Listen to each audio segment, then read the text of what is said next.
കർത്താവിന്റെ നാമം വാഴ്ത്തപ്പെടുമാറാകട്ടെ.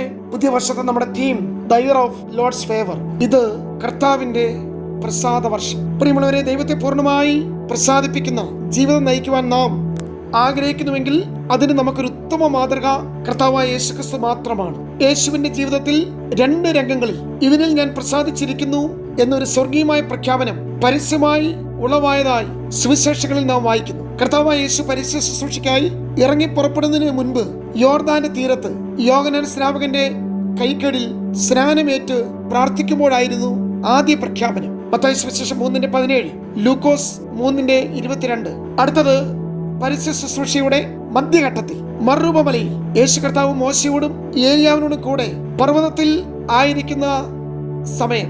അവിടെയാണ് വീണ്ടും സ്വർഗത്തിന്റെ 2ാമത്തെ ഒരു വിളംബരം ഉണ്ടാകുന്നത്. പ്രകാശമുള്ളൊരു മേഘം അവരുടെ മേൽ നിഴലിട്ടു. മേഘത്തിൽ നിന്ന് ഇവൻ എന്റെ പ്രിയപുത്രൻ, ഇവനിൽ ഞാൻ പ്രസാദിച്ചിരിക്കുന്നു, ഇവന് ചെവി കൊടുപ്പീൻ എന്നൊരു ശബ്ദമുണ്ടായി. മത്തായി സുവിശേഷം 17:5. യേശുവിന്റെ പ്രാരംഭ ശുശ്രൂഷയോടനുബന്ധിച്ച് പിതാവിന്റെ അംഗീകാരം പുത്രന് ലഭിച്ചു. 12 വയസ്സ് വരെയും താൻ ദേവാലയത്തിലും ഉപദേശകന്മാർ നടുവിലും ശിശുവായി തുടങ്ങി ബാലനായി വളർന്ന് ആത്മാവിൽ നിറഞ്ഞ് പരിശുദ്ധാത്മാവിനാൽ ശക്തിപ്പെട്ട് പിതാവിനുള്ളതിൽ മാത്രം ഇരിക്കുവാൻ ആഗ്രഹിച്ച ഒരു മകൻ. 12 വയസ്സിന് ശേഷമുള്ള 18 വർഷം സീക്രട്ട് ഇയേഴ്സ്, സൈലന്റ് ഇയേഴ്സ്.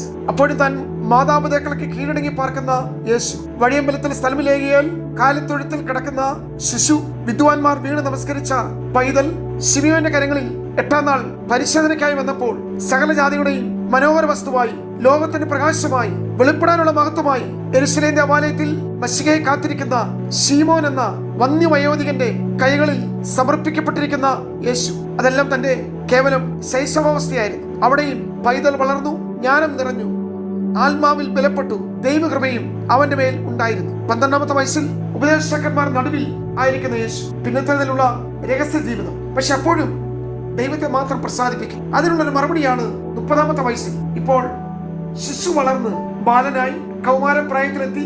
അതിനുശേഷം 30ാമത്തെ വയസ്സിൽ പുത്രത്വത്തിലേക്ക്, യഹൂദന്മാരുടെ സംസ്കാരം അനുസരിച്ച് ഒരു വീട്ടിൽ ജനിച്ച ആൺകുട്ടി മകൻ ആണെങ്കിലും അവന്റെ വളർച്ച ശൈശവും ബാല്യം, കൗമാരം, യൗവനം, 30ാമത്തെ വയസ്സ് ഒരു തികഞ്ഞ പുരുഷത്വത്തിലേക്ക്, പുത്രത്വത്തിലേക്ക് പിതാവ് എൻഡോഴ്സ് ചെയ്യുന്നു.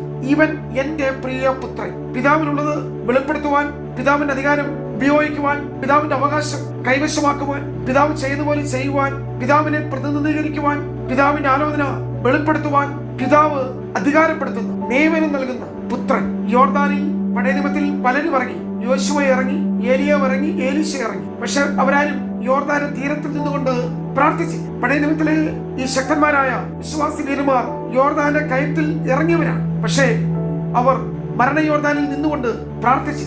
യോശുവ യോർദാനെ ഉണക്കി, ഏലിയാവ് യോർദാനെ 2ആക്കി, ഏലീശ യോർദാനെ വിഭാഗിച്ചു, കീറിമുറിച്ചു. അവരെല്ലാം അക്കരയെത്തി. പക്ഷെ അതേ യോർദാന്റെ കയത്തിൽ നിന്നുകൊണ്ട് യേശു പ്രാർത്ഥിച്ചപ്പോൾ സ്വർഗം തുറക്കപ്പെട്ടു. വിളിച്ചു പറയുന്നു, ഇവൻ എന്റെ പ്രിയപുത്രൻ. പ്രിയമുള്ളവരെ, ഇവൻ എന്റെ പ്രിയപുത്രൻ എന്നുള്ളത് ന്യായപ്രമാണം. ഇവന് ചെവി കൊടുപ്പീൻ എന്ന് പറയുന്നത് സങ്കീർത്തനങ്ങൾ. ഇവനിൽ ഞാൻ പ്രസാദിച്ചിരിക്കുന്നു എന്ന് പറയുന്നത് പ്രവാചക പുസ്തകം. യേശുവിനെ സ്നാനം കാണുവാൻ യോർദാന്റെ തീരത്ത് സകല യെരൂശലേം നിവാസികളും സകല നസറേത്തുകാരും ഗലീലയിലെ ചുറ്റുപാടുകളിൽ പാർക്കുന്ന എല്ലാ ദേശ നിവാസികളും എത്തിയിട്ടു. ഇവൻ തച്ചന്റെ മകൻ, ജാരസന്തതി, വേശ്യാപുത്രൻ, ഇവനൊരു ശമരിയൻ, ഇവനിൽ ഭൂതമുണ്ട്, ബെൽസെബൂലിന്റെ സന്തതി എന്നൊക്കെ അപമാനത്തോടെ, നിന്ദയോടെ, പരിഹാസത്തോടെ, വിമർശനത്തോടെ, ദൂഷണത്തോടെ കഴിഞ്ഞ 30 വയസ്സ് വരെയും മറുപടിയില്ലാതെ ഈ ചോദ്യങ്ങളുടെ മുമ്പിൽ മൗനമായി നിന്നതിന്റെ ഒരു പ്രതികരണമാണ് യോർദാന്റെ ഈ തീരത്ത് നിന്ന് ഇപ്പോൾ എല്ലാവരും കേൾക്കെ സ്വർഗം വിളംബരം ചെയ്യുന്നത്.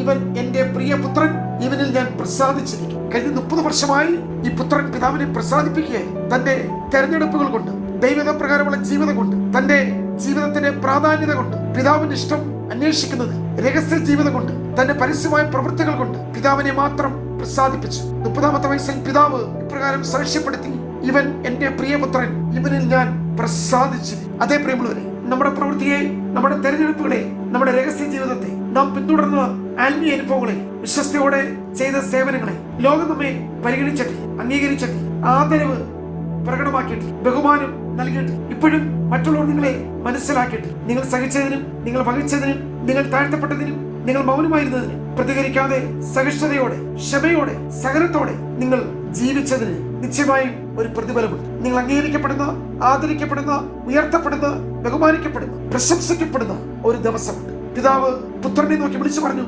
ഇവൻ എന്റെ പ്രിയ പുത്രൻ. ലോകം അറിയാതെ, വീട്ടുകാരറിയാതെ, കൂട്ടുകാരറിയാതെ, നാട്ടുകാരറിയാതെ, ജീവിതത്തിന്റെ എല്ലാ മേഖലകളിലും പിതാവിനെ പ്രസാദിപ്പിച്ച പുത്രൻ. എല്ലാവരും കേൾക്കെ പിതാവ് അഡ്രസ് ചെയ്തു, പ്രഖ്യാപിച്ചു, വിളംബരം ചെയ്തു, ഇവൻ എന്റെ പ്രിയ പുത്രൻ. God bless you.